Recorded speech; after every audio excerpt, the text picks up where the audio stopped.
ঈদ মানেই খুশি, ঈদ মানেই আনন্দ, ঈদ মানেই উৎসব। এই ঈদ প্রবাসীদের জন্য না। ঈদের মধ্যে যে কি একটা আনন্দ, কোরবানির গরু কিনা, হাটের মধ্যে যায় কে কত বড় গরু কিনলো এটা নিয়ে আলোচনা শোনা মানুষের মুখ থেকে। আসলে এইগুলা দেশে থাকলেই সম্ভব, কিন্তু প্রবাসে আসার পরে এইগুলা আর থাকে না, এগুলা সব হারিয়ে যায় এক সময়। যেমন এখন আমি প্রবাসে আছি, কুরবানি দিব কি, খাবো কি, কোনো কিছু তো করতে পারবো না, কারণ আমি তো প্রবাসে আছি।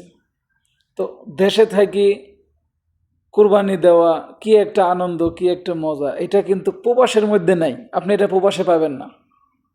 আসলে এটা প্রবাসে আপনি কখনোই পাবেন না। আপনি যখন, তাই আজকে একটা কথা, সেটা হচ্ছে কি আরাফার দিন, তাই বলি যে সবাই দোয়া করেন আল্লাহ যেন সবার যত প্রবাসী আছে তাদের মনের আশা পূরণ করে, তারা যেন জীবনে একটা ভালো কিছু করতে পারে। কারণ আজকে দোয়া করলে আল্লাহ কবুল করবে, এই বছরের গুনাহ মাফ হবে, সামনে বছরের গুনাহ মাফ হবে, আগে পিছের সব গুনাহ মাফ হবে। তো চাই যে দোয়া করেন আল্লাহর কাছে, আল্লাহ আপনার মনের আশা পূরণ করুক। আমি চাই আপনিও কুরবানি দিতে পারেন, ফ্যামিলির সাথে সবার সাথে থাকতে পারেন।